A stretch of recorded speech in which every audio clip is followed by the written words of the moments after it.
My name is Sarah Thompson, and at 24, I stood on a stage at the University of Washington in Seattle, my heart pounding like a drum in my chest. The auditorium was a sea of black caps and gowns, families clutching programs, their faces bright with pride. But for me, this moment was more than a milestone. It was the culmination of a journey that began with a wound so deep it nearly broke me. As I gripped the podium, my voice steady despite the tremble in my hands, I saw my parents, Michael and Laura Thompson, in the front row. Their faces, usually so composed, were frozen in a mix of confusion and dawning shock. They hadn't expected this. They hadn't expected me. Let me take you back to where it all began, to a quiet street in Portland, Oregon, where our two-story house with its neat lawn and rose bushes hid a truth that shaped my life. From the outside, we were the picture of a middle-class American family. My father, an accountant, spent his days balancing numbers with precision. My mother, a librarian, filled our home with books and the scent of her chamomile tea. My younger sister, Chloe, 2 years my junior, was their pride and joy, her auburn curls and quick smile lighting up their world. And then there was me, Sarah, the older daughter who somehow always faded into the background. Growing up, I felt the weight of their favoritism, like a shadow I couldn't escape. Chloe was the golden child, the one they pinned their hopes on. When she brought home a B in math, they praised her effort, framing her report card on the fridge. When I earned straight A's, they nodded absently, as if it was expected. Christmas mornings were a stark reminder of the divide. Chloe would tear into boxes filled with the latest Gadgetsa shiny tablet, a glittery bike while I unwrapped socks, or a discounted sketchpad. "Chloe needs encouragement," my mother would say, her voice soft but firm. "You're so capable, Sarah. You don't need as much." Even at 8, I understood the unfairness, but I learned to swallow the hurt, tucking it away like a stone in my pocket. The memory that cuts deepest happened when I was 17, sitting at our oak dining table in Portland. Chloe and I had both been accepted to the University of Washington, me to the marketing program, her to communications. It was a dream come true, a thick envelope that made my hands shake with joy. But that night, as we ate roasted chicken and mashed potatoes, my father cleared his throat. "We've been saving for college," he said, his eyes fixed on Chloe. "The tuition at Washington is steep, but we can cover it for you, Chloe, so you can focus on your studies." My sister beamed, her fork clattering against her plate. I waited, my heart buoyant, expecting the same promise for me. The silence stretched, heavy and cold, until I couldn't bear it. "What about me?" I asked, my voice barely above a whisper. My parents exchanged a glance, the kind that carries a decision already made. "Sarah," my father said, his tone measured, "we only have enough for one of you. Chloe's our best bet. She's shown such promise, and we believe investing in her will pay off." My mother reached for my hand, her touch meant to comfort but feeling like a dismissal. "You're so resourceful, Sarah. You'll figure it out, maybe loans or a community college first." The words that followed seared themselves into my soul. "Chloe's worth the investment, Sarah. You'll manage." I sat there, the food turning to ash in my mouth, as my family celebrated Chloe's future while mine was cast aside. That night, I locked my bedroom door and let the tears fall, each one a release of years of being overlooked. I pulled out my journal, a worn notebook I'd kept since I was 12, and wrote, "They think I'm not enough, but I'll show them. I'll go to Washington and I'll graduate no matter what it takes." The words were a vow, a spark in the darkness.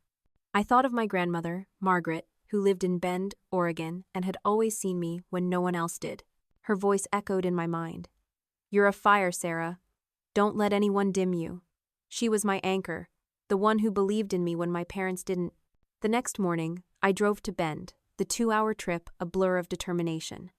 Margaret welcomed me with open arms, her cozy lake house smelling of lavender and fresh bread. As I poured out my story, she listened, her eyes fierce with love. "They're wrong about you, my girl," she said, squeezing my hands. "But their mistake is your chance to shine. Promise me you'll go to Washington anyway." Her belief was a lifeline, pulling me from despair. I returned to Portland with a plan, spending weeks researching scholarships, grants, and loans. My high school counselor, Miss Hayes, stayed late to help me navigate forms, her faith in me a quiet strength. "You're unstoppable, Sarah," she said, as we submitted my 20th application. With a patchwork of aid and a loan co-signed by Margaret, I secured enough for my first year. The contrast between Chloe's path and mine was stark. My parents took her shopping for dorm decor, a new laptop, and clothes, planning a send-off party with relatives. I packed my decade-old Honda with second-hand suitcases, my mother offering a single set of faded sheets as an afterthought. On move-in day, they drove Chloe to Seattle in our family SUV, her belongings filling the trunk. I followed alone, my car rattling with every mile, no one checking if it was roadworthy. As we parted at the campus gates, my mother called out, "Good luck, Sarah, we hope it works out." The doubt in her voice only sharpened my resolve. This wouldn't just work out. I would make it extraordinary. That first night in my tiny Seattle apartment with peeling paint and the hum of traffic outside, I felt the weight of what lay ahead. Could I balance 30 hours of work with a full course load? Would the constant stress break me? Doubts swirled, but my phone buzzed with a text from Margaret. "You're a diamond, Sarah, forged under pressure. Keep shining." I dried my tears and opened my journal, sketching a schedule that left no room for failure. Sleep would be scarce, social life a luxury, but my education, my future, would not be sacrificed. As I stood on that graduation stage years later, the memory of that night fueled my words. 4 years ago, I arrived with nothing but a promise to myself, I said, my voice carrying across the auditorium. Today, I stand here with a degree, a business, and a truth. Your worth isn't defined by who believes in you, but by what you choose to build. The crowd erupted, but my eyes found my parents. Their pale faces told me they were seeing me, truly seeing me, for the first time. And in that moment, I knew. This was my sweetest victory. Not because they finally noticed, but because I had proven my worth to myself. Before I share what made their shock deepen, let me ask you, where are you reading this from? Drop your city in the comments below. And if you've ever had to fight for something others took for granted, hit that like button. Your story matters, just like mine. Stick with me, because this is only the beginning of how I turned their doubt into my triumph. In the quiet corners of my childhood home in Portland, Oregon, I learned what it meant to be invisible. Our house, with its white shutters and rose bushes, looked like it belonged on a postcard, a symbol of middle-class stability. Inside, though, the air carried a subtle weight, a truth that shaped me long before I had words to name it. My name is Sarah Thompson, and by the time I was 10, I knew I was the shadow to my sister Chloe's light. At 24, standing on that graduation stage at the University of Washington in Seattle, I carried those early years with Menno as burdens, but as the roots of a strength I didn't know I had. Let me take you back to the moments that forged me, to the pain that taught me to shine. My parents, Michael and Laura Thompson, were good people in their way. Dad, an accountant, found comfort in the certainty of numbers, his evenings spent with spreadsheets and a glass of bourbon. Mom, a librarian, filled our home with stories, her voice soft as she read to us before bed. But their eyes always lingered on Chloe, my younger sister by 2 years, whose auburn curls and easy laughter seemed to pull them in like gravity. Chloe was their sun, radiant and effortless, her every milestone a cause for celebration. I was the afterthought, the daughter who tried too hard, whose quiet efforts faded against her glow. The disparity showed itself in small stinging ways. On Christmas mornings, the living room would be a flurry of wrapping paper and squeals. Chloe would unearth Treasuresa sparkling charm bracelet, a sleek tablet while I unwrapped practical gifts, a pack of pencils, a clearance, rack sweater. Chloe needs a little extra encouragement, Mom would explain, her hand brushing my shoulder as if that softened the blow. You're so strong, Sarah. You don't mind, do you? I did mind, but I learned to nod, to hide the ache behind a smile. By 8, I understood that love in our house came with conditions, and I hadn't met them. School events drove the point home. Chloe's debate tournaments were family affairs, with Dad taking time off work to cheer her on, Mom snapping photos of her poised at the podium. My art fairs, where I poured my heart into sketches of Portland's rainy streets, were lucky to get a quick visit from Mom during her lunch break. Art's a nice hobby, Sarah, Dad would say, his voice clipped. But it won't pay the bills. Their words built a wall around my dreams, brick by brick, until I started to believe my passions were frivolous. Yet, in the silence of my room, I kept a secret poetry notebook, scribbling verses about the world I saw the drizzle on our windows, the ache of being unseen. Those pages became my refuge, a place where I could be enough. The one person who saw me was my grandmother, Margaret, who lived in Bend, Oregon, in a lake house that smelled of pine and possibility. Every summer, I'd spend weeks with her, escaping the tension of Portland for a world where I was the center. Margaret, with her silver hair and fierce eyes, would sit with me on her porch as I sketched the lake, her voice steady as she said, "You see things others miss, Sarah. That's your gift. Don't let anyone steal it." She taught me to weave stories, to find power in the quiet moments others overlooked. One evening, as the sun dipped below the horizon, she handed me a worn copy of The Alchemist. "This is about following your dream no matter what," she said. "Promise me you'll chase yours." That book and her belief became my North Star. Back in Portland, the contrast was stark. When I was 12, I entered a school talent show, pouring weeks into a spoken-word poem about resilience, my voice trembling as I performed under the auditorium lights. The crowd applauded, and my English teacher, Mrs. Carter, pulled me aside afterward, her eyes shining. "You have a voice, Sarah. Don't stop using it." But when I looked into the audience, my parents' seats were empty. They'd left early to take Chloe to a dance recital. The sting of their absence lingered, but Mrs. Carter's words planted a seed. I started writing more, my poetry notebook growing thicker, each verse a step toward claiming my worth. High school brought new challenges. Chloe joined the cheerleading squad, and our house became a shrine to her achievement trophies on the mantle. Posters of her routines taped to the fridge. My own successes, like winning a regional essay contest, earned a brief, "That's nice, Sarah," before the conversation turned back to Chloe's next competition. I felt like a ghost in my own home, my presence acknowledged only when I was needed to help Chloe with her homework or drive her to practice. Yet, those years taught me to lean into my own strength. I joined the school newspaper, channeling my poetry into articles that caught the attention of my teachers. "You're a natural storyteller," my journalism advisor said, handing me a stack of college brochures. "Aim high, Sarah." The favoritism wasn't just emotional, it was practical. When Chloe needed a new laptop for school, my parents bought her a top-of-the-line model. When my ancient desktop crashed, I was told to make do with the library's computers. I did, spending hours after school researching scholarships and dreaming of a future where I wouldn't need their approval.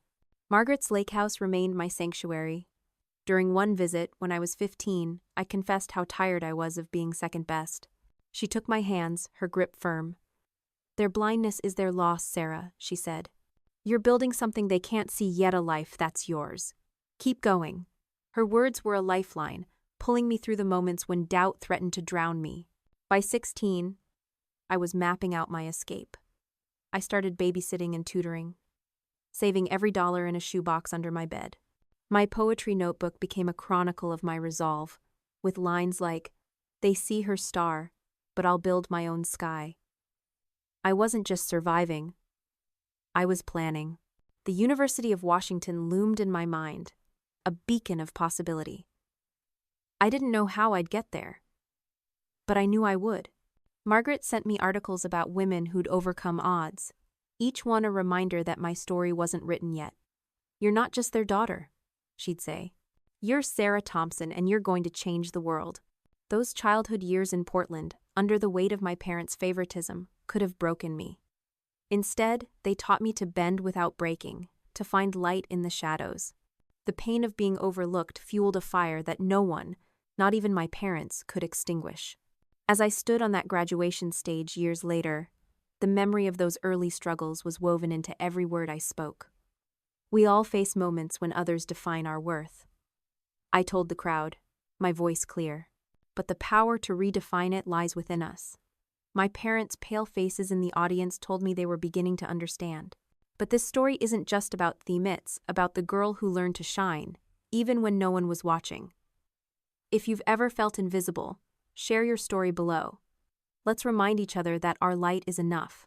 By the time I was 16, I'd learned to carry my dreams like secrets, tucked away in the corners of my heart where no one could dismiss them. Growing up in Portland, Oregon, in a house where my sister Chloe was the star, I'd become used to fading into the background. But high school was different. It was where I began to build something no one could take away, a future I'd earn with my own hands. My name is Sarah Thompson, and at 24, as I stood on the University of Washington stage in Seattle, the memory of those teenage years fueled every word of my graduation speech. The hustle, the hidden dreams, the quiet victories, they were the foundation of who I'd become. Let me take you back to those Portland days, when I learned that hard work in the shadows could light the way to something extraordinary. Our home on Maple Street was a study in contrasts. My parents, Michael and Laura Thompson, poured their energy into Chloe, my younger sister, whose cheerleading trophies lined our living room shelves like trophies of their pride. Dad, an accountant, would beam when Chloe recounted her latest routine, while Mom, a librarian, framed her debate team certificates. My own achievements a perfect report card. A poetry prize earned a distracted nod, as if they were expected but unremarkable. "Chloe's got a spark," Dad would say, his eyes on her. "You're steady, Sarah." "That's good too." Steady. The word stung. A reminder that my efforts were seen but not celebrated. Yet, in that sting, I found a spark of my own, one I'd nurture in secret. High school was where I began to fight for myself. I joined the entrepreneurship club, drawn to the idea of creating something from nothing. In my sophomore year, I entered a state startup pitch contest, presenting a plan for a mobile app that connected local artisans with customers. I spent weeks in the school library, my nose buried in books about business models, my poetry notebook filled with ideas instead of verses. When I won first place, the auditorium erupting in applause, I felt a surge of possibility. My history teacher, Mr. Daniels, called my parents to share the news, his voice brimming with pride. "Sarah's got a rare talent," he told them. But at dinner that night, Mom barely looked up from her phone. "That's great, Sarah. Did you remind Chloe about her cheer practice tomorrow?" The dismissal cut deep, but I held on to Mr. Daniels' words, letting them anchor me. To save for college, I started working at Powell's Books, Portland's iconic bookstore, shelving novels and ringing up customers after school. The job was grueling, my feet aching after 8-hour shifts, but it was also a sanctuary. Amid the stacks, I discovered motivational podcast stories of entrepreneurs who'd defied the odds. I'd listen through my earbuds, mopping the cafe floor at closing, their voices urging me to keep going. "Your dreams don't need permission," one host said, and I scribbled it in my notebook, the words a lifeline. I saved every paycheck in a tin box under my bed, each dollar a step toward the University of Washington, a dream my parents didn't share for me. My hustle extended to academics. Despite working 20 hours a week, I maintained a 4.0 GPA, studying by flashlight after midnight, my desk littered with coffee cups and flashcards. My parents didn't notice, their attention fixed on Chloe's cheerleading nationals or her debate victories. "You're so independent," Mom would say, as if it excused their absence. But independence wasn't a choice, it was survival. I started a blog, Teen Trailblazers, where I shared tips for student entrepreneurs, pouring my passion into posts about budgeting and pitching ideas. The blog gained a small following, comments from kids like me who felt overlooked, sparking a sense of purpose. "Your posts make me believe I can do this," one reader wrote, and I realized my voice mattered, even if my parents didn't hear it. One spring afternoon, Mr. Daniels pulled me aside after class. "Sarah, you're destined for big things," he said, handing me a brochure for the University of Washington's marketing program. "But you need to believe it too." We sat in his cluttered office, sipping lukewarm tea, as he shared his own story of growing up in a family that doubted him. "Find your why," he urged. "It'll carry you through the hard days." That conversation became a turning point. I went home and wrote in my journal, "My why is proving I'm enough not to them, but to me." I taped the Washington brochure to my wall, a daily reminder of where I was headed. The contrast with Chloe's life was stark. My parents rented a party hall for her debate team's championship, inviting relatives to celebrate her silver medal. My blog hitting 1,000 followers, a milestone I'd worked months for, went unmentioned. When I showed Dad a printout of my latest post, he skimmed it and said, "That's a nice hobby, Sarah, but focus on something practical." I wanted to scream that it wasn't a hobby, that I was building a future, but I swallowed the words, channeling them into my next post instead. My blog became my rebellion, a space where I could be seen without their approval. Summers with my grandmother, Margaret, in Bend, Oregon, kept me grounded. Her lake house was my refuge, where I'd sit on the dock, sketching business ideas while she cooked blueberry pancakes. "You're not just dreaming, Sarah," she'd say, her eyes fierce. "You're doing. That's what sets you apart." One evening, she gave me a leather-bound journal, its pages blank and waiting. "Write your story here," she said. "Not the one they expect, but the one you choose." I filled it with planned scholarship applications, blog goals, a vision of walking across the Washington stage.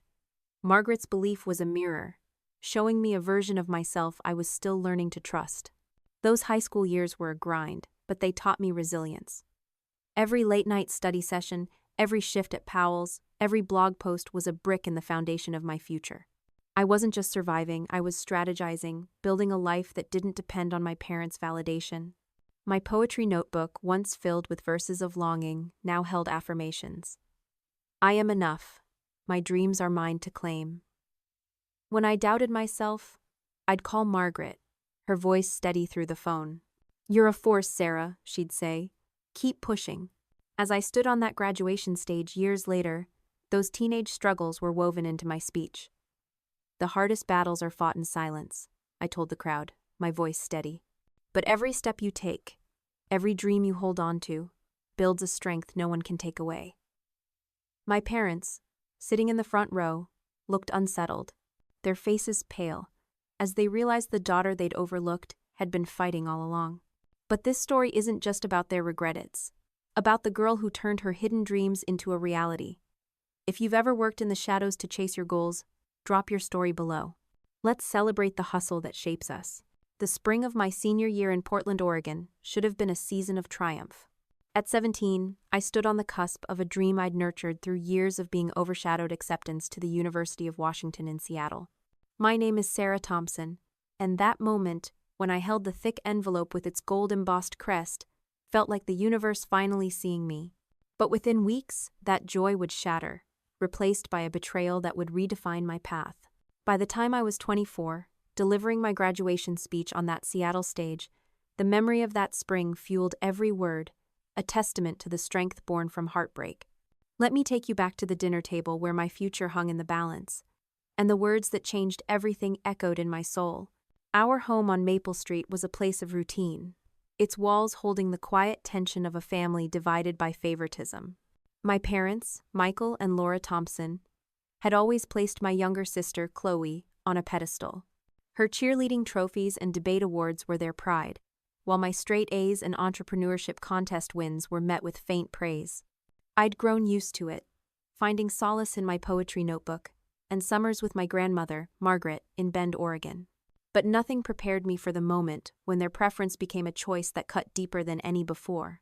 It was April, and the air smelled of lilacs as Chloe and I sat at the dining table, our acceptance letters from the University of Washington laid out like trophies. I'd been admitted to the marketing program, a path I'd dreamed of since discovering my knack for business. Chloe, 2 years younger but accelerated a grade, had been accepted into communications. The envelopes arrived on the same day, and I'd run home from Powell's Books, where I worked part-time, my heart racing with pride. "I got in," I announced, my voice trembling with joy as I waved the letter. "Full acceptance to marketing."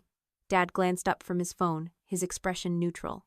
"That's nice, Sarah," he said, returning to his screen. Minutes later, Chloe burst through the door, her letter in hand. "I'm in. Communications at Washington," she shouted, and the room transformed. Mom leapt from her chair, enveloping Chloe in a hug. Dad stood, grinning, and suddenly we were toasting with sparkling cider, the dinner forgotten in a rush of celebration. I sat there, my letter untouched, realizing they'd already forgotten my identical achievement. 2 weeks later, the true blow came. It was a rare family dinner. Phones set aside, the table set with Mom's best china. Dad folded his hands, his accountant's precision in every gesture. "We need to talk about college plans," he said, his eyes locked on Chloe. "We've been saving for your education since you were born. Washington's tuition is high, but we'll cover it so you can focus on your studies." Chloe beamed, her fork pausing midair. I waited, my heart buoyant, assuming the same promise extended to me. The silence grew heavy, a weight pressing against my chest. Finally I spoke, my voice small. What about my tuition? The room seemed to freeze, the clink of silverware silenced. My parents exchanged a glance, one I'd seen before when decisions were already made. Sarah, Dad said slowly, we only have enough for one of you. Chloe's shown exceptional promise, and we believe investing in her will yield the best results. Mom reached for my hand, her touch cold.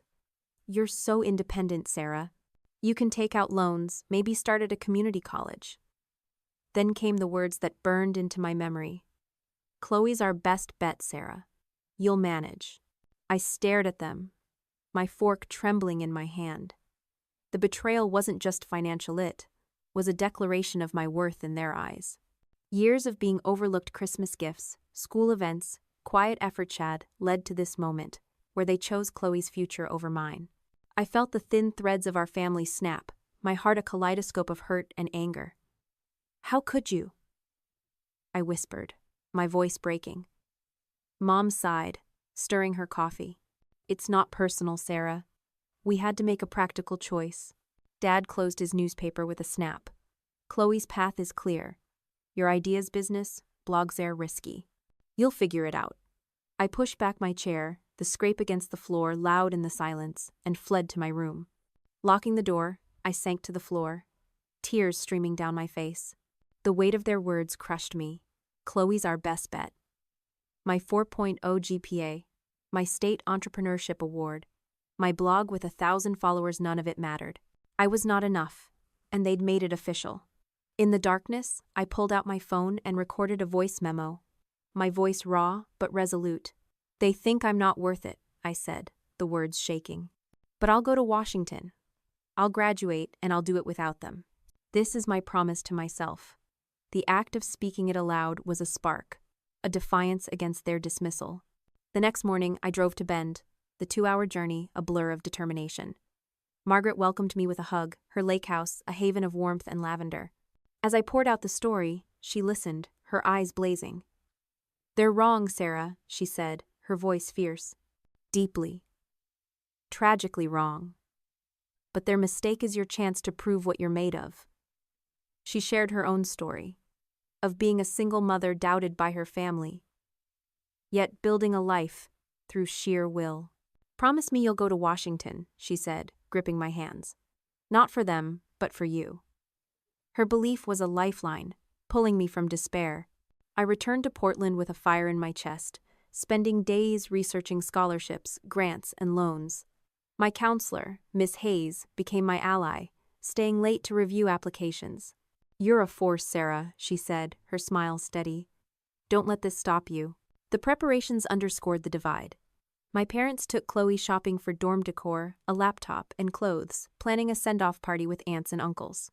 I scoured thrift stores for bedding, packed my belongings in cardboard boxes, and worked extra shifts at Powell's to cover moving costs.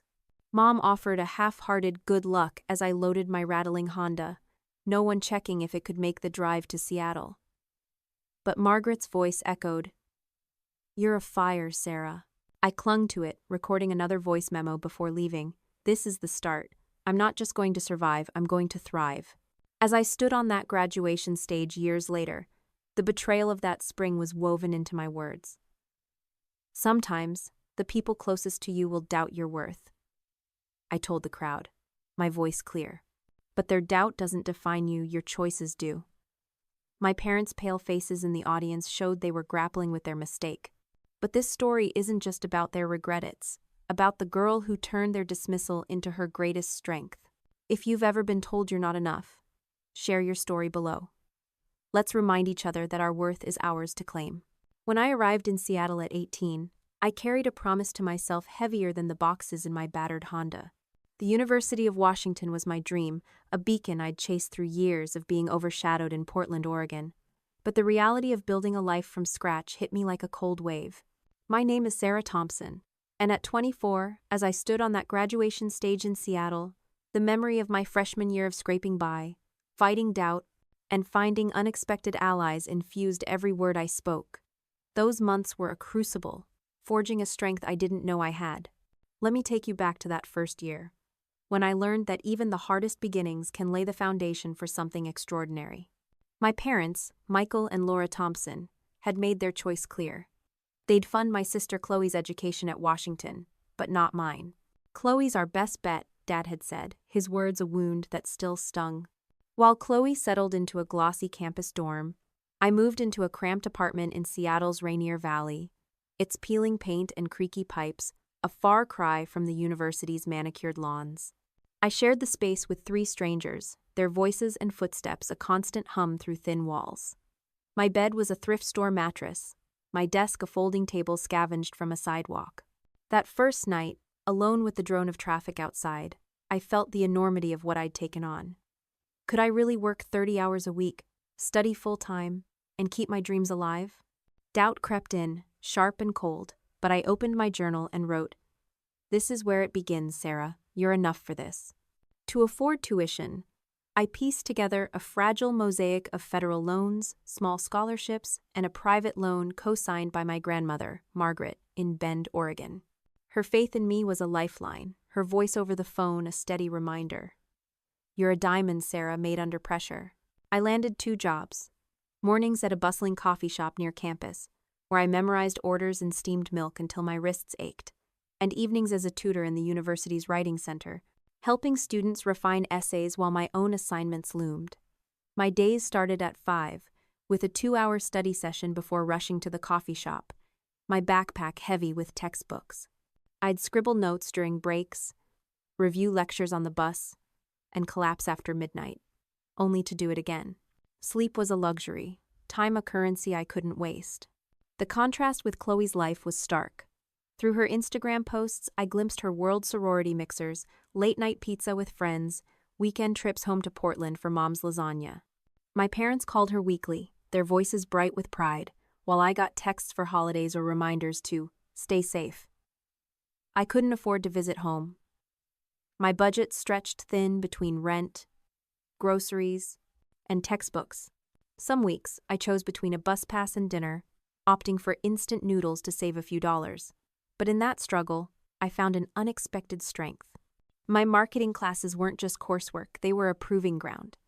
Years of budgeting my own life gave me an edge, my analyses of consumer behavior sharp with real-world insight.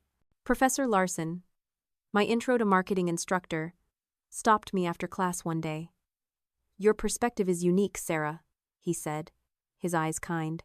"You're applying this in ways your peers can't yet." His words were a spark, a reminder that my hardships were also my advantage. I wasn't alone in my fight. Early in the semester, I started a study group for first-generation students, a handful of us gathering in a library corner to share notes and encouragement. We were a patchwork of stories: a single mom, a foster care alum, a refugee, each carrying our own burdens.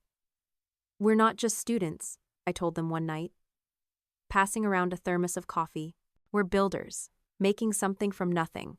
Those sessions became my anchor, a reminder that my struggle was part of a larger tapestry.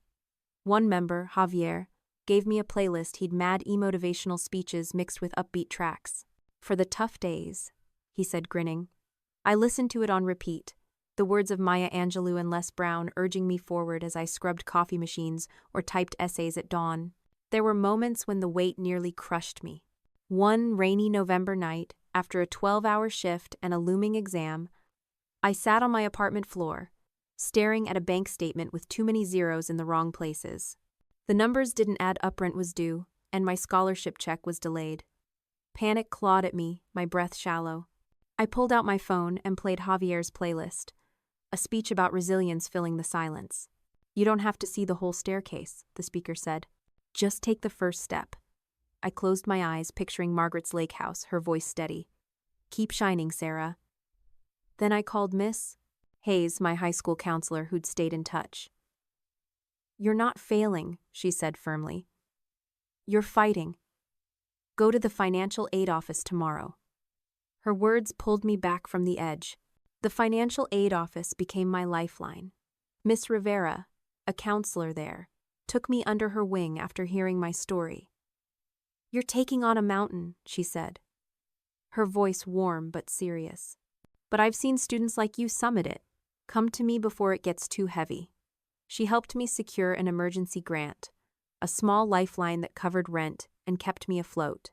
Her office, with its cluttered desk and peppermint jar, became a safe haven, a place where I could admit my fears without judgment. "You're not just surviving, Sarah," she told me one day, handing me a scholarship application. "You're thriving, even if it doesn't feel like it yet." My parents' absence loomed large. They drove Chloe to campus, helped her unpack, and sent care packages of cookies and sweaters. I got a single text from Mom. "Hope you're settling in, Sarah. Let us know if you need anything." I didn't reply, knowing anything didn't include the support they'd given Chloe. But their neglect fueled my resolve. I taped a note to my mirror. "You don't need their permission to succeed." Every scholarship I won, every A I earned, was a brick in the life I was building, one they couldn't claim. As I stood on that graduation stage years later, the struggles of that freshman year were woven into my speech. "Success isn't handed to you," I told the crowd, my voice steady. "It's built, piece by piece, in the moments when no one's watching." My parents in the front row looked shaken, their faces pale, as they realized the daughter they'd dismissed had constructed a life without them.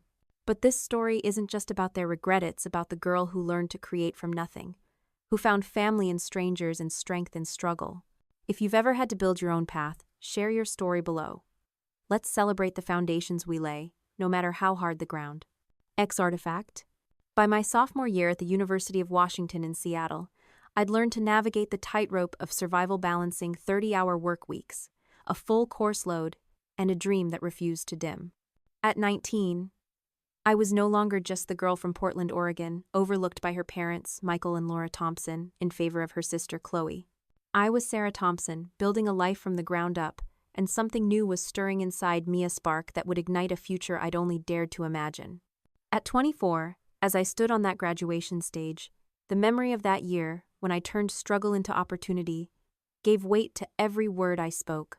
Let me take you back to the moment when I discovered the power of creating something from nothing, a spark that changed everything. My freshman year had been a gauntlet, living in a rundown Seattle apartment, working as a barista and tutor, piecing together loans and scholarships to afford tuition. My parents had chosen to fund Chloe's education, leaving me with their dismissive words. "You'll manage, Sarah." But managing wasn't enough. I wanted to thrive. My marketing classes became a refuge, where concepts like branding and consumer behavior felt like tools I could wield. One rainy October evening, in a lecture hall lit by flickering fluorescents, Professor Larson introduced a case study on small businesses using social media to grow. As he spoke, an idea flickered in my mind. What if I could offer those services to local Seattle shops struggling to compete? I scribbled in my journal, the same one my grandmother, Margaret, had given me in Bend, Oregon. "Start a business, help others shine, prove you can." The idea wasn't just academic, it was personal. Years of being unseen had taught me to spot potential where others didn't paw potential. I'd saved enough from my coffee shop job to buy a second-hand laptop, and late at night, after shifts and study sessions, I taught myself social media strategies using free online tutorials. My blog, Teen Trailblazers, had already shown me I could connect with an audience. Why not turn that skill into a service? I started small, approaching a local bakery near campus, offering to manage their Instagram for a month at a discount. "You're a student?" the owner asked, skeptical. "I'm a builder," I replied, my voice steady. They took a chance, and within weeks, their posts were driving new customers, their likes climbing. That first success was a rush, a validation that my ideas had weight. Naming my venture felt like claiming a piece of myself. I chose Spark Vibe, a nod to the fire Margaret always saw in me. By spring, I had 3 client small businesses desperate for affordable marketing. I quit my tutoring job to focus on Spark Vibe, hiring my study group friend Mia as my first employee. Mia, a graphic design major, brought a flair I lacked, creating visuals that made our clients' pages pop. "You're not just running a business," she said one night, as we brainstormed over takeout in my cramped apartment. "You're proving something." She was right. Every contract, every campaign was a rebuttal to my parents' belief that Chloe was their best bet. But growth brought challenges. In April, my landlord raised the rent, a blow that threatened to unravel my carefully balanced budget.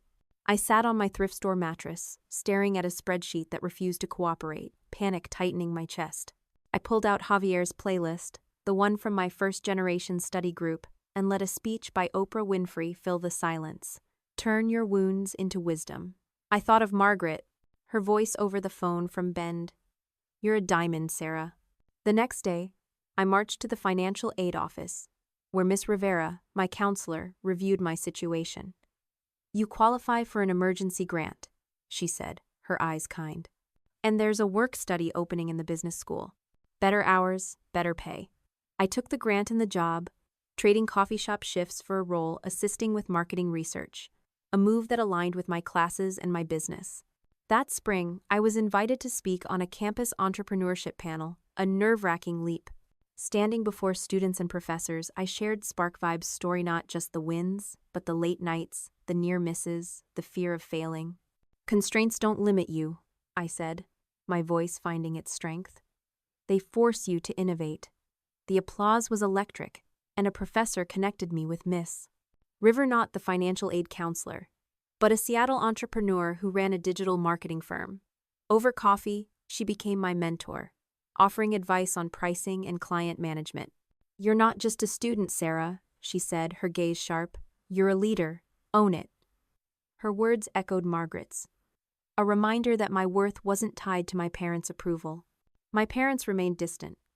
Chloe's social media showed her thriving sorority events, study sessions in sleek campus cafes, while I calculated whether I could afford both rent and a new textbook. Mom sent a text once. Hope school's going well, Sarah. I didn't reply, knowing their support was reserved for Chloe's care packages and weekend visits. But their absence sharpened my focus. I poured my energy into SparkVibe, landing a contract with a Seattle bookstore, a nod to my Powell's days in Portland. Mia and I celebrated with cheap tacos, toasting to building something real. My journal filled with new entries. SparkVibe isn't just a business. It's my proof to me. The business school job opened new doors. Working with Professor Larson on consumer behavior studies, I applied my real-world experience, earning his respect.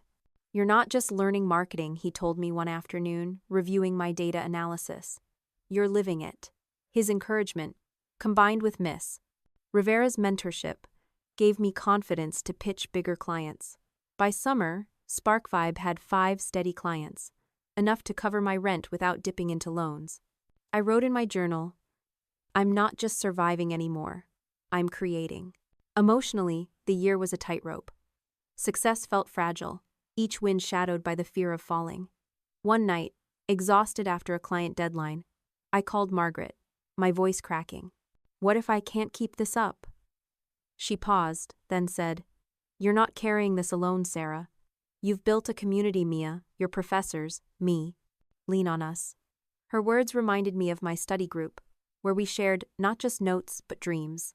I started hosting monthly meetups, inviting other student entrepreneurs to swap stories and strategies. Those nights, filled with laughter and cheap coffee, became my sanctuary, a family I'd chosen.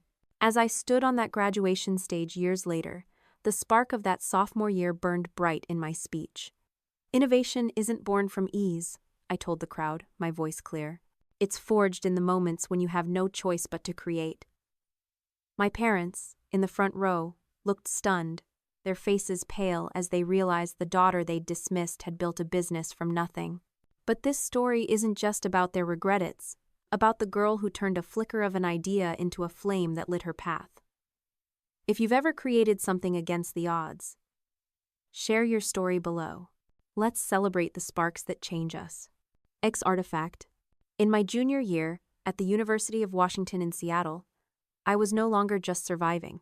I was building a life, brick by hard-earned brick. At 20, I'd turned my spark of an idea into SparkVibe, a social media management business that was paying my rent and proving my worth, even if my parents, Michael and Laura Thompson, didn't see it. They'd chosen to fund my younger sister Chloe's education, leaving me to fend for myself with their dismissive words. You'll manage, Sarah. But something unexpected was shifting, a bridge forming where a chasm once stood. My name is Sarah Thompson. And at 24, as I stood on that graduation stage, the memory of that year when Chloe and I began to see each other, anew gave my words a quiet power. Let me take you back to the late-night study sessions in Seattle, when my sister's awakening changed our story forever. Growing up in Portland, Oregon, Chloe and I had been shaped by our parents' favoritism. She was their golden child, her cheerleading trophies and debate wins celebrated with fanfare, while my straight A's and entrepreneurship awards were met with nods. The divide wasn't just emotional, it was financial, culminating in their decision to pay Chloe's tuition at Washington but not mine. I'd built a life in Seattle despite them, working 30 hours a week, running Spark Vibe, and excelling in my marketing classes. Chloe's world, glimpsed through her Instagram stories of sorority events and carefree coffee runs, felt galaxies away.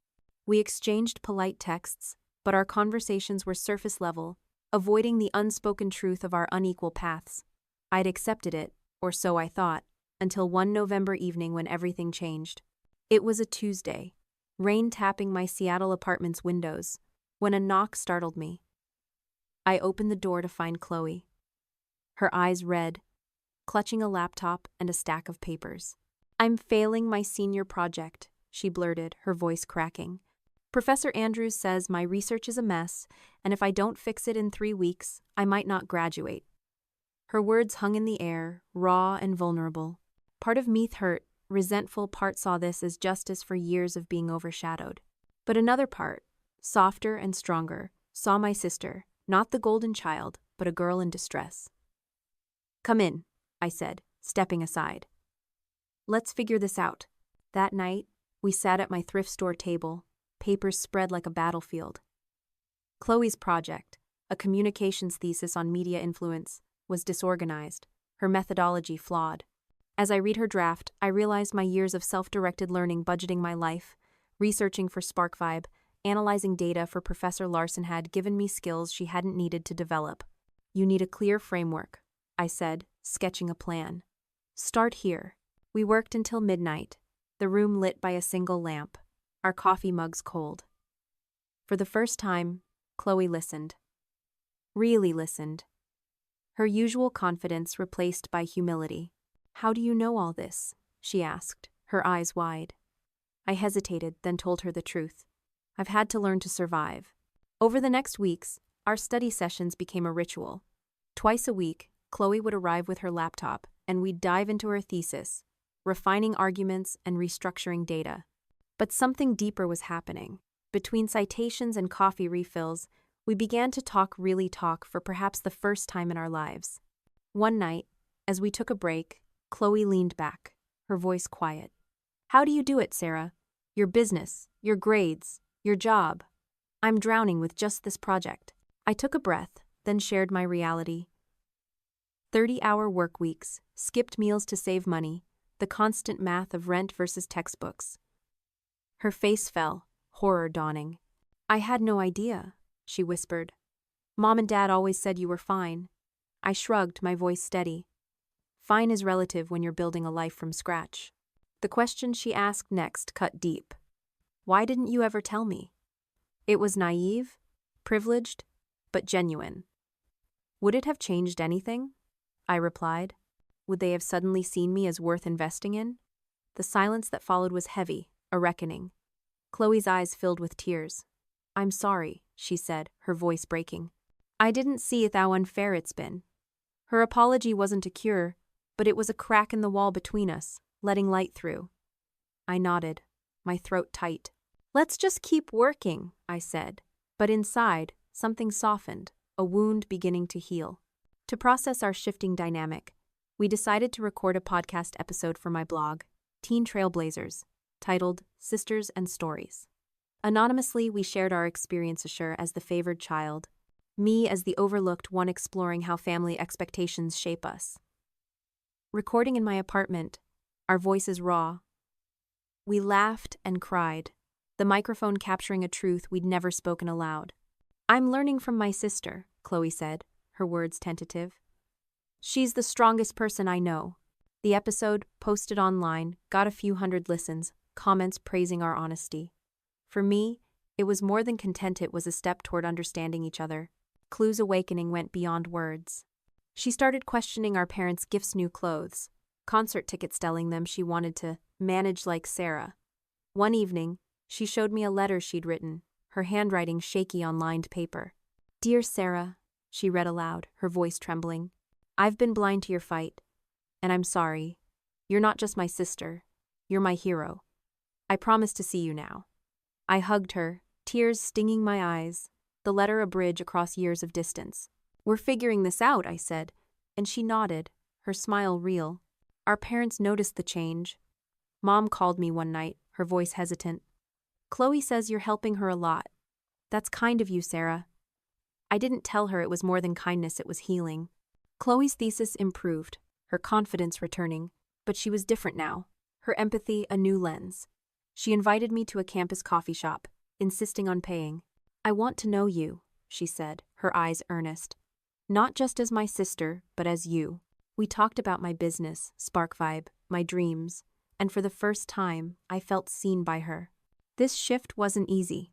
Old hurts lingered, and trust took time.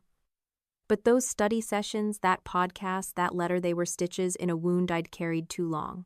Chloe became an ally, her awakening a mirror showing me my own strength. My grandmother, Margaret, in Bend, Oregon, cried when I told her over the phone. "You're not just saving yourself, Sarah," she said. "You're saving her too." As I stood on that graduation stage years later, our reconciliation shaped my words. Family isn't just given, it's chosen. Built through understanding. I told the crowd, my voice clear. My parents in the front row looked shaken, their faces pale as they saw the sisters they'd divided now united. But this story isn't just about their regrets. About two women finding each other in the ruins of unfairness. If you've ever rebuilt a relationship against the odds, share your story below.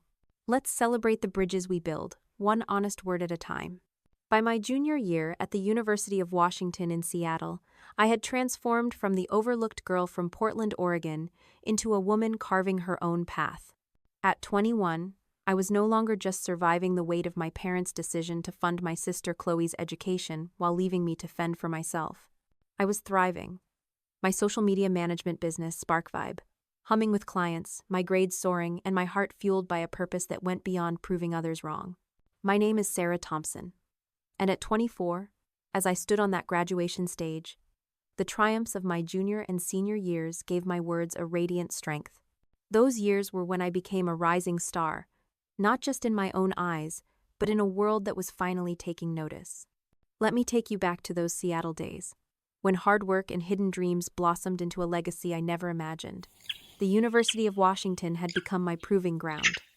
My sophomore year had ignited Spark Vibe, a business born from necessity and nurtured by ambition.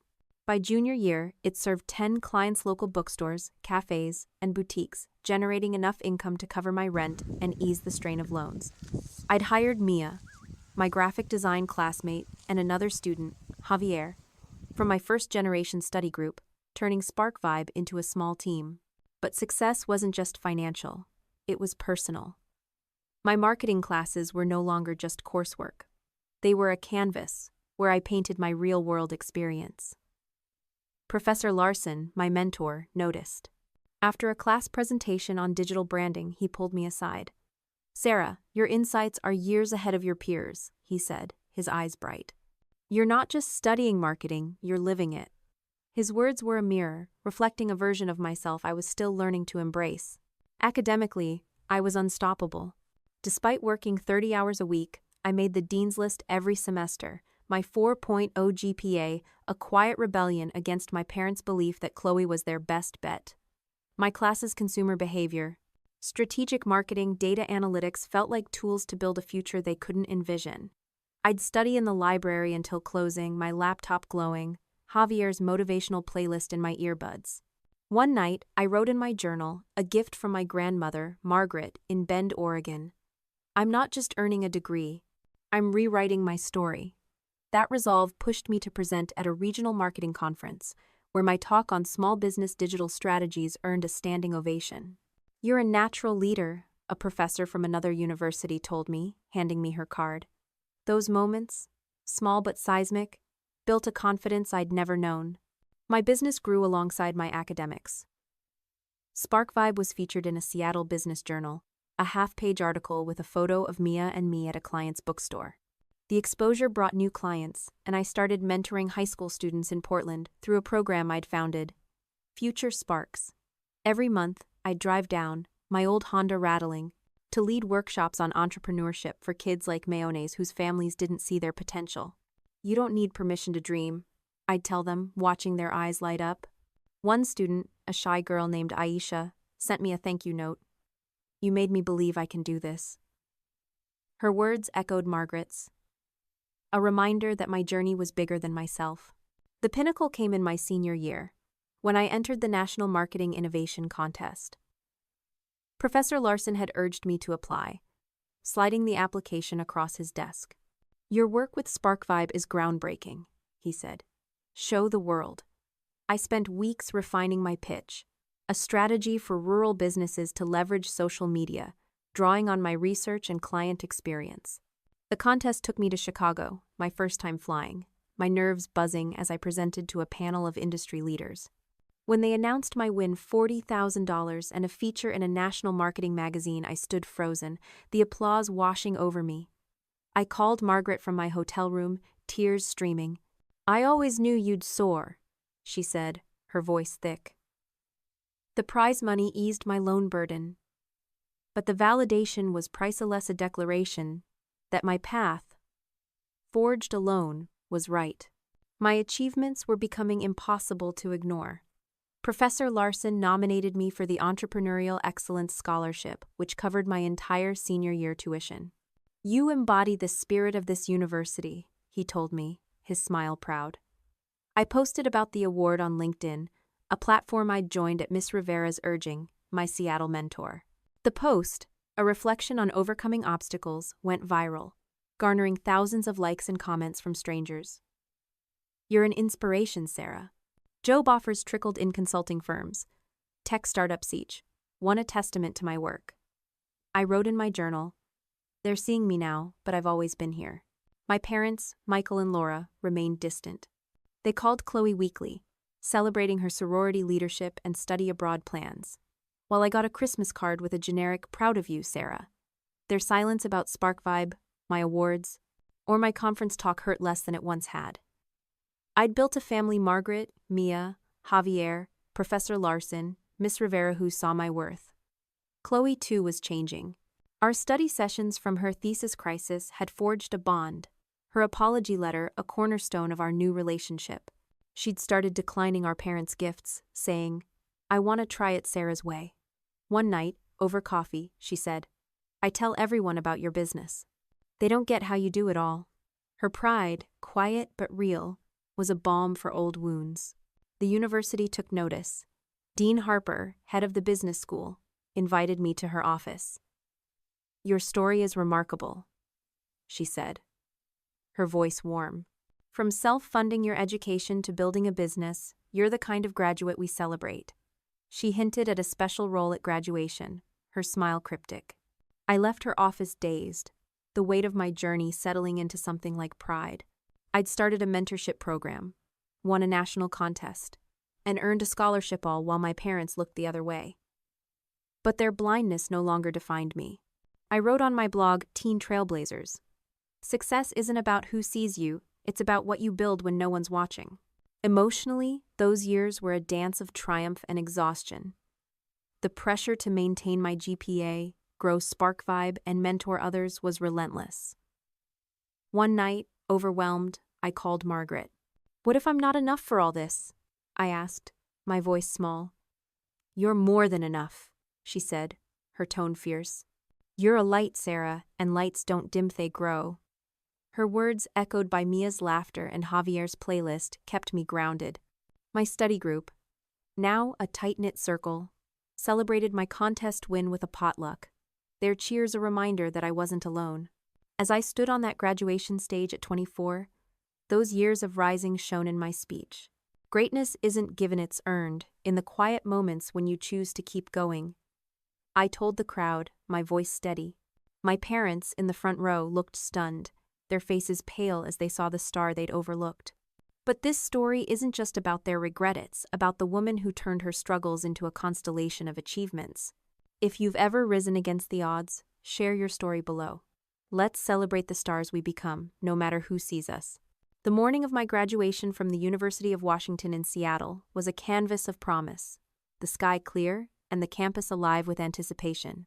At 24, I stood at the edge of a moment I'd fought for through years of being overlooked, a moment that would redefine my story.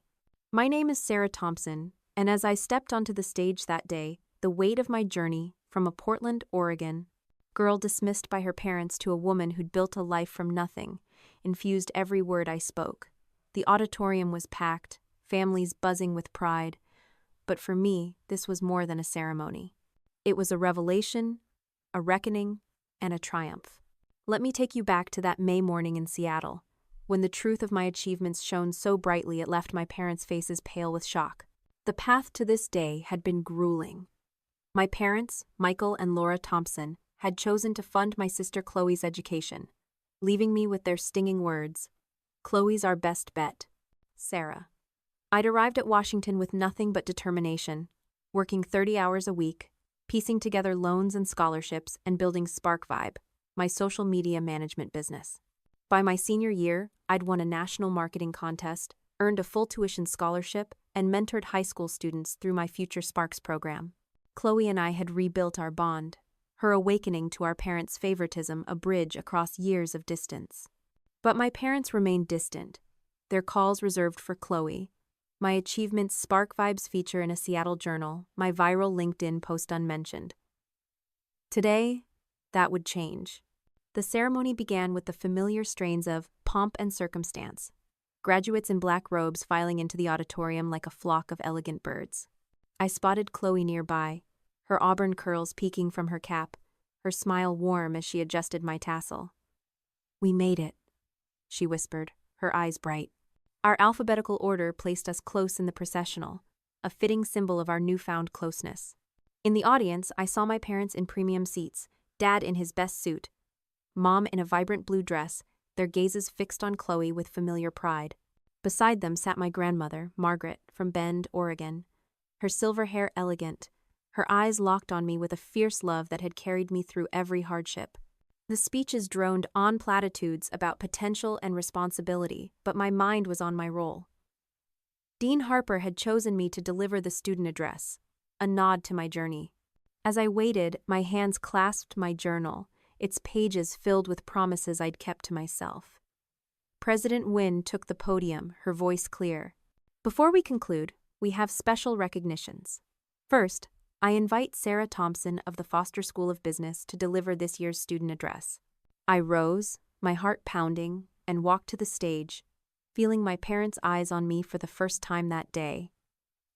Their confusion was palpable. Why was their lesser daughter here? Standing at the podium, I drew a deep breath. 4 years ago, I arrived at Washington with a promise to myself. I began, my voice steady, to prove that worth isn't given, it's earned, through choices made when no one's watching. I spoke of resilience, of turning doubt into fuel, of building a life despite being told I wasn't enough. Without naming my parents, I addressed their dismissal, my words a quiet defiance. The greatest lesson I've learned is that others' limitations don't define you. Your courage does. The crowd erupted, applause rolling like thunder, but I saw my parents, their expressions shifting from confusion to unease. They hadn't expected this Sarathi, one who commanded a room. As I stepped back, President Wynne returned, her smile wide. "Thank you, Miss Thompson, for those inspiring words. Now, we have further recognitions that embody our university's values." She paused, her gaze sweeping the auditorium. "The Foster School faculty has unanimously named Sarah Thompson this year's valedictorian, graduating with a perfect 4.0 GPA while running a business valued at 6 figures." A murmur of awe rippled through the crowd. I stood frozen, the honor unexpected, my heart swelling. Additionally, she continued, "Sarah is the winner of the National Marketing Innovation Contest, bringing unprecedented recognition to our program." The applause grew louder, a wave of affirmation. Then came the moment that shifted everything. What many of you may not know, President Nguyen said, her voice deliberate, is that Sarah achieved these feats while fully self-funding her education, working multiple jobs, and building her business without family financial support. The auditorium fell silent, the weight of her words sinking in.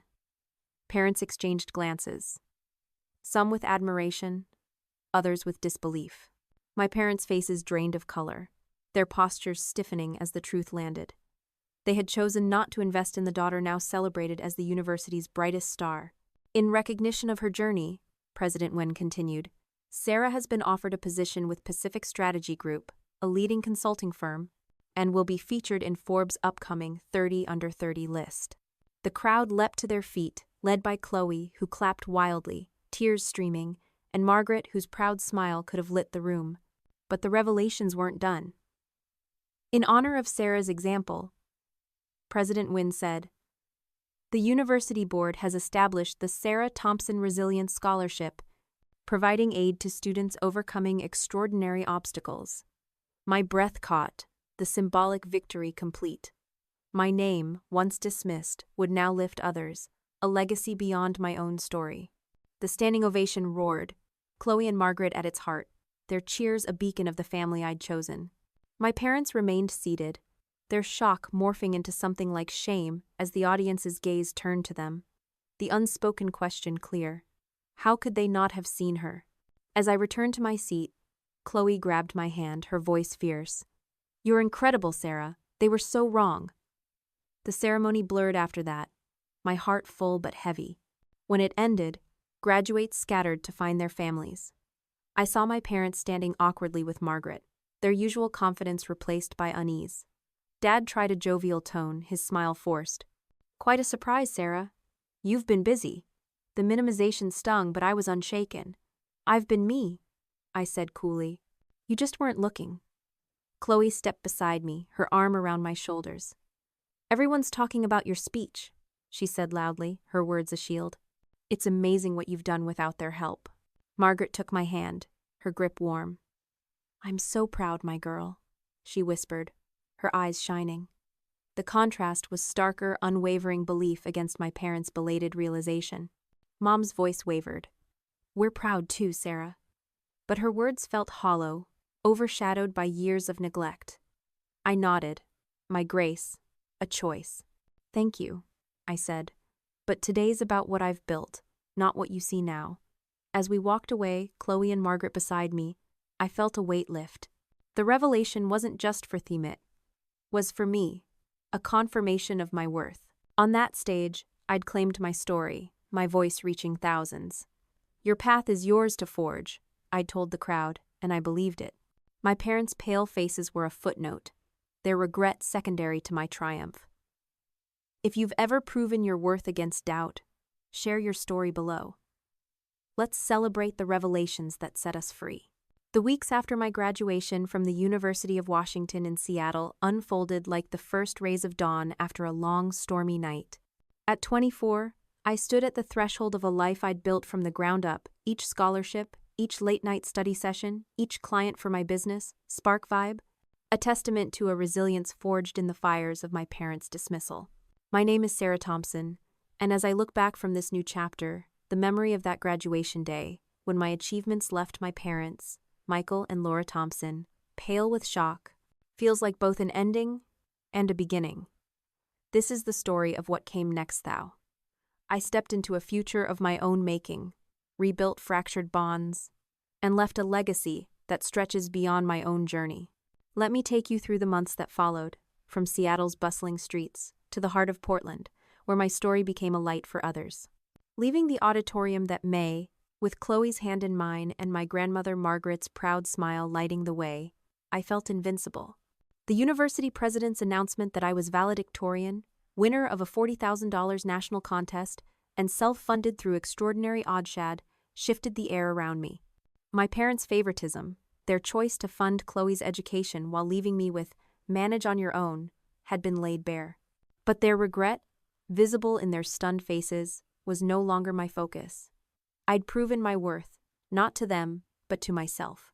With the contest prize and a job offer from Pacific Strategy Group, I moved into a modern apartment in Seattle's Ballard neighborhood, its windows framing the city's ferries gliding across Puget Sound.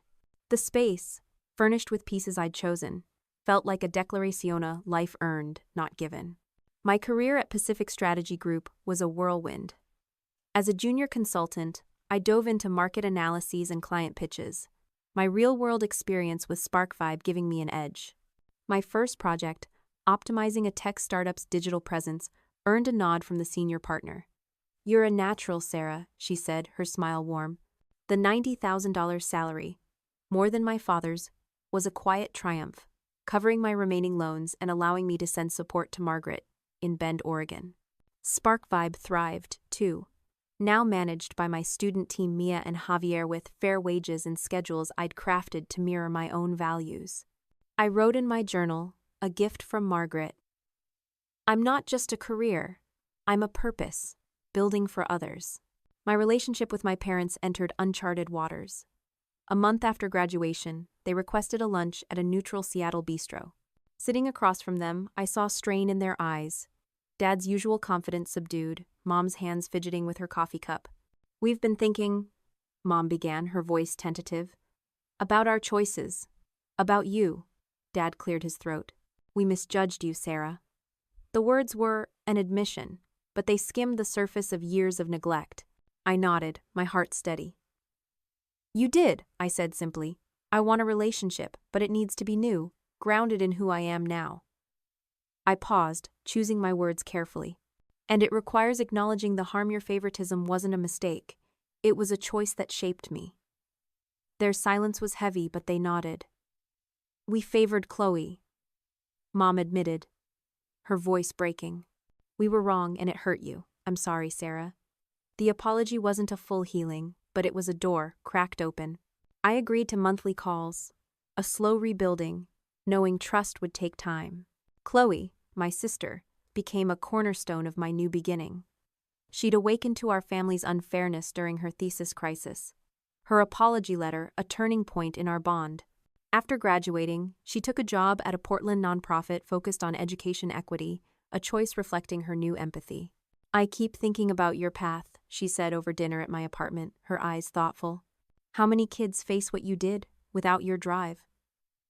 Her words inspired me, a reminder that my story had ripple effects. We started monthly sister hikes in Mount Tahoma, our talks weaving a bond free of competition. "You're my hero, Sarah," she said one day, the city skyline below us. "I'm proud to be your sister." I smiled, my heart full. My legacy took shape through impact. Using my contest winnings and SparkVibe profits, I established the Sarah Thompson Resilience Scholarship at Washington, supporting first-generation students. The first recipient, a young woman balancing nursing school and 2 jobs, reminded me of myself. "Your story gives me hope," she wrote, and I cried, knowing she'd have the support I'd lacked. I also published a memoir excerpt in a national magazine, From Shadow to Star, detailing my journey from Portland's Maple Street to Seattle's stage. The piece went viral, readers sharing their own stories of overcoming doubt. "You've given me courage," one comment read, and I realized my voice was now a beacon. To give back to Portland, I organized a community event, Spark Your Future, at a downtown library.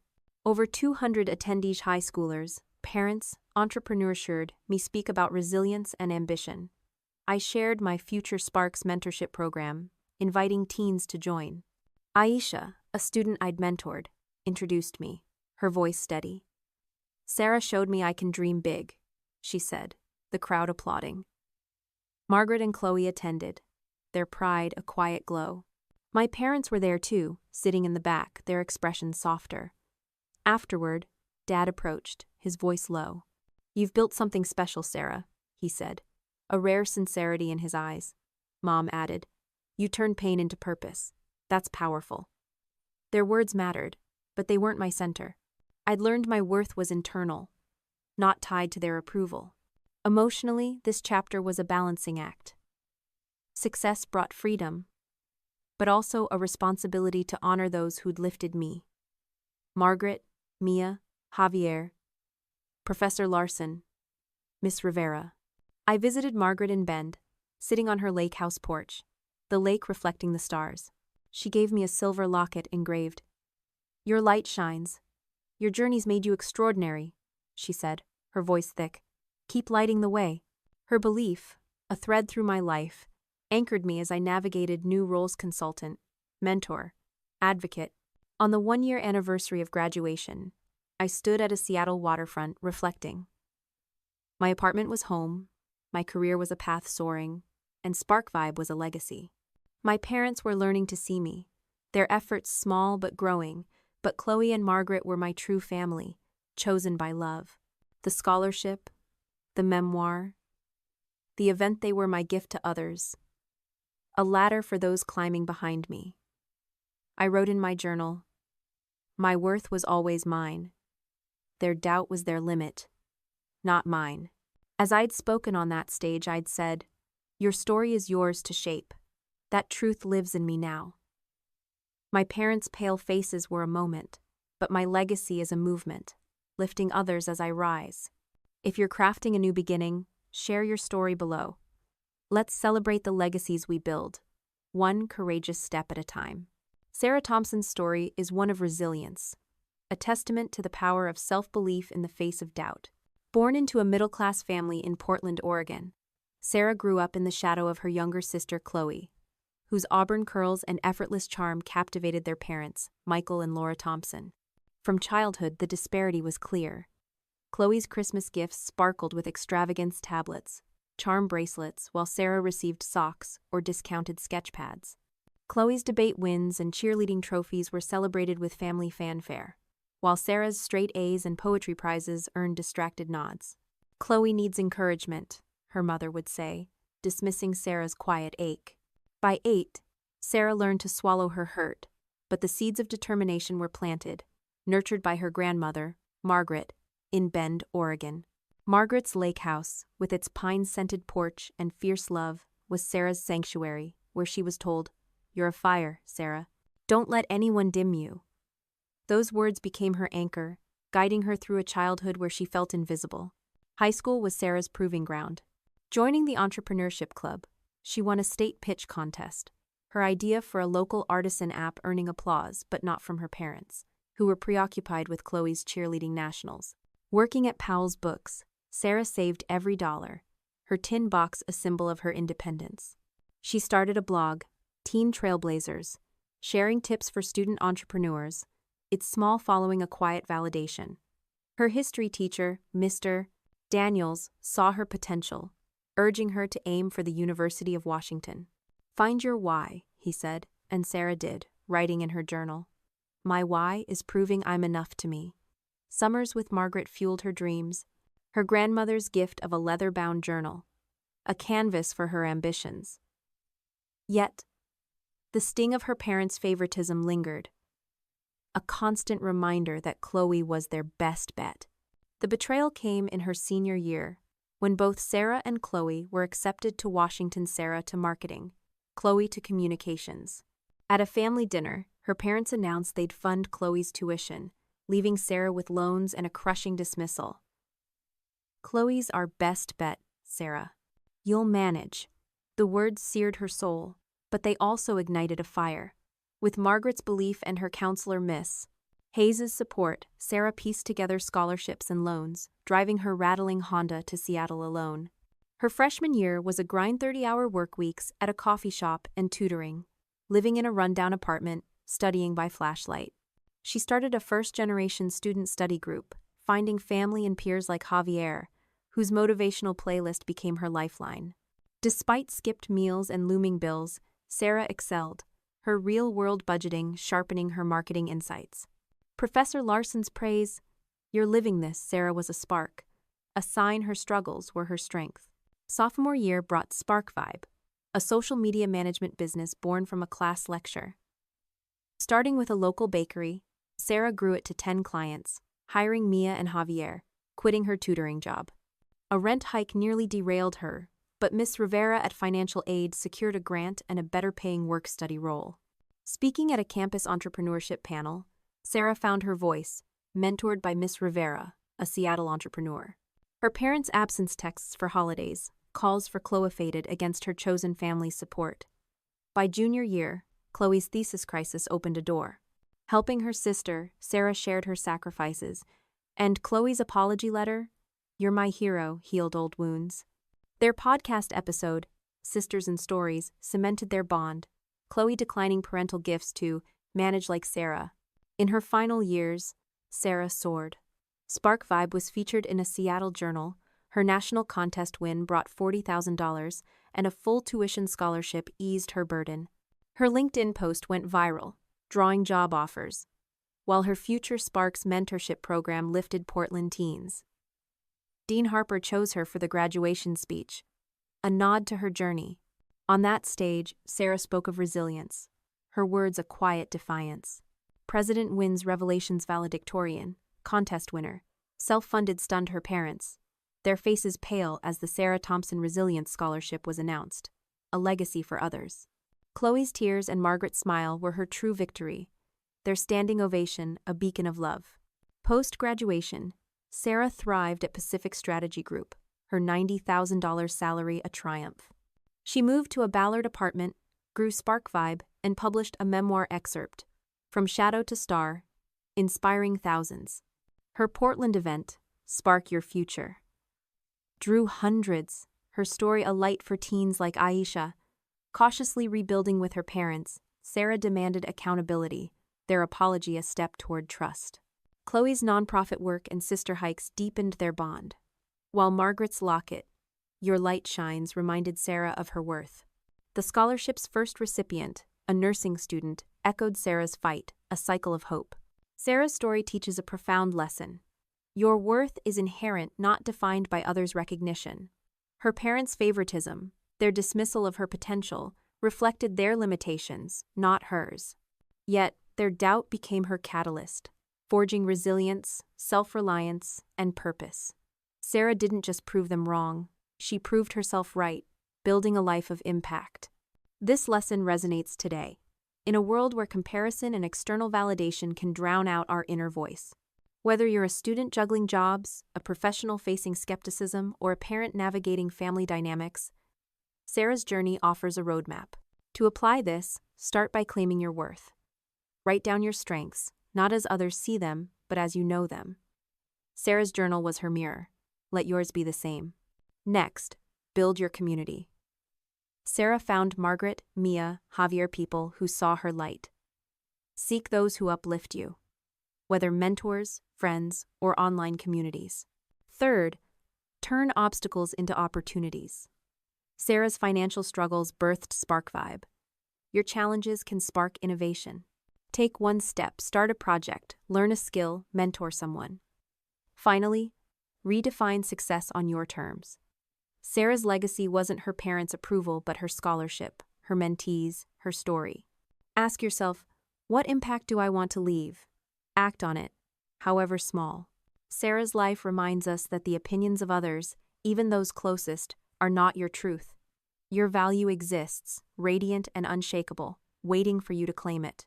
If her story moves you, share yours below. Where have you found your worth against the odds?